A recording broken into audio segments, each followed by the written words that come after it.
serious, soldiers of Reddit who fought in Afghanistan, what preconceptions did you have that turned out to be completely wrong? Was in the Tangi Valley, and we had 2 of our 4 of HMMWVS broke in the middle of a town. The whole village male population came out to help us dig out our vehicles. Talking like 100 to 200 people who were digging in right next to us and with us. Sun went down and it started to snow. Everyone left. We got attacked that night. The villagers didn't want us there. Not because they hated us, but because they knew their mud huts were about to get up in the attack that would happen that night. Christmas Eve, I think 2010. My perception that was completely wrong is that all the locals hate you, and they want to try and kill you 24/7. As I stated, that is completely wrong, and it was the opposite of that. The local Afghan population, and ironically the Taliban, were extremely nice to us. They would rather have us there than the Taliban. Where I was stationed was the heroin capital of Afghanistan. I actually believe in the world as well. We were also told that the majority of the Taliban were from this area as well. Because of this, a lot of them didn't want to fight in their own backyards. The locals were happy with us because we kept the peace and helped them out as much as we can in a combat environment. We actually brought an economic boost for them as well. The local shop owners loved us because we would always buy monsters, pop, cigarettes, and chips off of them. We would buy food off of other locals on a weekly basis. Oh yeah, that's another perception I had that was wrong. Those can cook. And I mean cook. They had the best chicken and potatoes, and made the best bread. As I stated already, the Taliban soldiers didn't have a problem with us either. There are many times we would hear that the higher up Taliban leaders would call the local guys and flip the out on them because they aren't trying to kill us, and the local dudes would just be like, hey man, we are good. They are good. They aren't doing anything to harm us. We just want to chill. They will be gone sooner or later. I'm not you. That's how their conversations went. There would even be times that the Taliban were forced to do their job, that they would have other local people place the IEDs and make them soaking obvious, like textbook IED laying, so we can see it from a mile away so none of us would get hurt and they can pass it on and say they did their job. This was great to write. Thank you for asking. It's pretty rare that someone asks you anything about being in Afghanistan other than did you kill anyone. It's nice to talk about it. Edit. Thank you to whoever gifted me gold. Soldiers tend to train for fighting at sub 500 meters. At least I always had. Not being able to see the enemy wasn't completely out of the norm for training, but they were usually within the effective range of our small arms. Come to Afghanistan, and we were getting fired at by invisible enemies on the side of mountains a kilometer plus away. We hardly knew we were getting engaged, let alone went into contact drills. When I was told I was going to Afghanistan, I was picturing mountains and all that stuff they have in the eastern part of the country. I went to southern Afghanistan. It's mostly desert, but around the rivers it's a king jungle. I spent many patrols wading through knee to waist deep water and mud in pomegranate and grape orchards. Most of my training leading up to deploying to Afghanistan had been geared towards urban operations and convoy operations. What I ended up doing was small, squad-sized dismounted patrols through rough terrain. Also didn't expect to be as close to the enemy as we usually were. Usually less than 50 meters was our engagement distance. Their concept of food. In their culture, if anyone had food they were to share it with everyone around them. This is even if you only have enough for one person to have a snack. It was almost as if they didn't believe food could be owned by a person. Some of the Afghans I worked with would be offended if I ate anything and didn't offer them some. I guess also that I would actually be working with some Afghans. I didn't expect that to be a thing. That Afghanistan was an actual country. It's only so on a map. The people, in some of the more rural places, at least, have no concept of Afghanistan. We were in a village in northern Kandahar province, talking to some people who of course had no idea who we were, or why we were there. This was in 2004. Not only had they not heard about 9/11, they hadn't heard Americans had come over. Talking to them further, they hadn't heard about that one time the Russians were in Afghanistan either. We then asked if they knew where the city of Kandahar was, which is a rather large and important city some 30 miles to the south. They'd heard of it, but no one had ever been there, and they didn't know when it was. For them, there was no Afghanistan. The concept just didn't exist. Oh, also about the fighting we did. I had in my mind that it would be these organized ambushes against a somewhat organized force. It may have been like that for the push, Marja, but once the initial defense was scattered, the fighting turned into some farmer getting paid a year's salary to go fire an AK-47 at our patrol as we walked by. I mean, no wonder there was so much PTSD going around. It doesn't feel okay when you killed some farmer for trying to feed his kids or save his family from torture that next night. It feels like actually that we would be fighting the Taliban. The majority of people we managed to detain had been coerced into shooting at us by the Mujahideen, which is made up of all sorts of people who had kidnapped or threatened their family. The most glaring example of this was when our FOB, forward operating base, was attacked by a massive VBIED truck bomb that blew a hole in our wall. Suicide bombers ran into the FOB through the hole and blew themselves up in our bunkers. Every single one of them had their hands tied and remote detonation receivers, so they couldn't back out. That everyone was going to be dirty and poor like in those help a poor starving child commercials.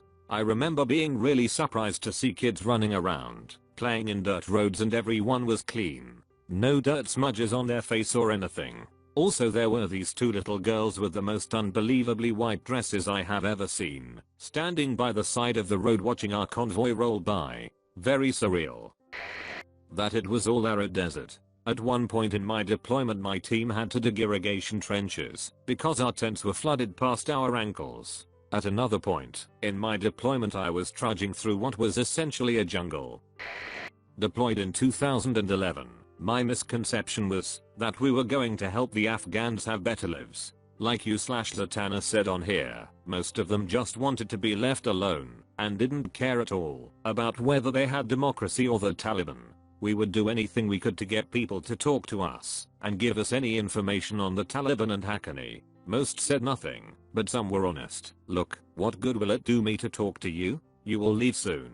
They will still be here. What are you going to do for me? My brother was kidnapped last week. Have any Americans been doing anything about that?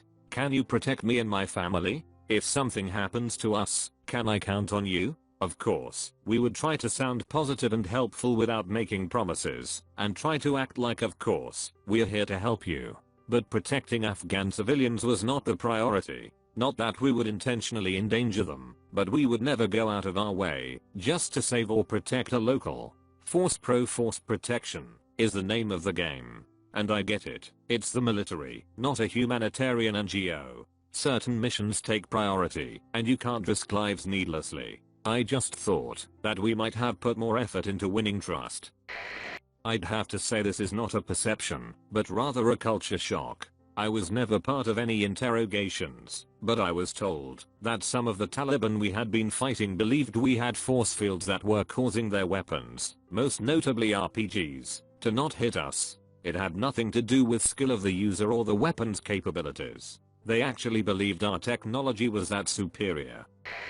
I want to reiterate what /you/stay thirsty my friend one commented.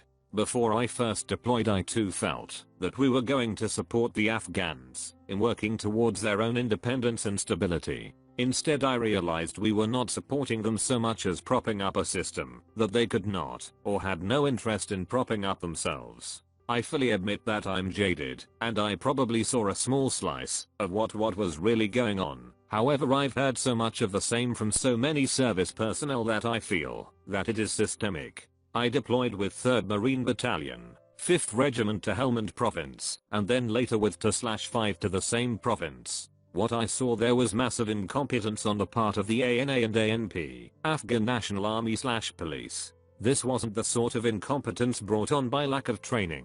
This was incompetence due to the absence of motivation and will. There were many occasions where we had to force ANA and ANP to do their jobs. It was a huge 180 from what we were told in training prior to deployment. My second preconception was the level of poverty. I had seen pictures of Iraq and some of the guys in my unit had deployed there, but none of them had been to Afghanistan. I equate it to stepping into another world. It's crazy to think of a family of 12 with the only assets to their name is a small 15 FTX 15-foot hut and a sick goat. I saw so much poverty and the standard of living was very poor even to what you'd imagine a third world country would be. It really opened my eyes as a sheltered white middle class kid from the United States. Third was how built up some of the bases / fobs were. When I first arrived into Camp Leatherneck / Bastion, I was honestly in awe of how much like a base in California it was. Civilian contractors everywhere, with corporate business logos everywhere you looked. The chow halls were better than the states, the accommodations were great, and heated / conditioned. There were even decent Wi-Fi connections, and it was incredible how much logistics we had. When I eventually moved to the real fobs, I'd be working out it became more to my expectations, but much more built up than I ever expected. I'd say my last major preconception was combat / deployment itself. Doesn't really have to do with Afghanistan itself. I expected constant warfare to be like in movies with gunfire and artillery everywhere. Obviously in hindsight, that was incredibly naive. In reality it was very boring and monotonous 90% of the time. Working parties, maintenance, and guard post were dull. Patrols and convoys were also dull in a way, however IEDs and ambushes were common, IEDs being the most. So here I'd be on a patrol tired for lack of sleep to being on a guard shift the night before, bored of seeing the same landscape for months on end, and constantly fighting with myself to stay alert for danger and not fall into complacency. Simply put, deployment for me was a huge mental game of fighting to stay sharp and alert under the massive weight of boredom and tedium. That it was really a war. It's just people sustaining other people, with a lot of nothing actually getting done. As someone who was a gunner for most of my tour, we mainly did transportation missions from Kabul to the eastern province. We never saw any action, and to this day I thank God for that. The fact that a lot of my time outside of convoys was spent either sleeping, eating, or gaming surprised me, I suppose, but in the end, we are just there to provide presence, and not expected to actually accomplish anything.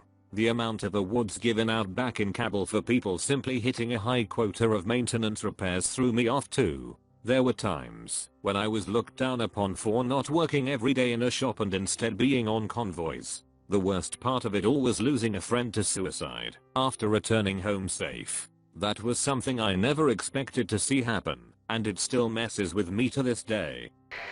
I've been to 11 other countries during my 5 years in the Marines. Went there expecting the people to be chanting for our death and plotting nefarious acts of villainy all the time. Which, certainly, there are a few out there. For the most part though, people the world over are the same with minor outliers. Afghans are not an exception here. They mostly just want to be left alone, tend their land and their family. They're almost exactly the same as anyone who grew up in the deep south, just a different flavor of religion. Most interesting to me is how their history is passed down each generation. It's all word of mouth, for generation after generation, and largely focused on the wars they fought. The end result is you'll have elders in the mountains who'll swear that their great-great-grandfather fought against Alexander the Great. That they had any idea why we were there. We'd ask them if they knew what 9/11 was, and they had no idea. We'd show them pictures of the WTC on fire after the planes hit, and ask them what it was. Their response was usually that it was a picture of a building the US bombed in Kabul, their capital. Kind of mind-blowing that they're being occupied by a foreign military force, and have no idea why.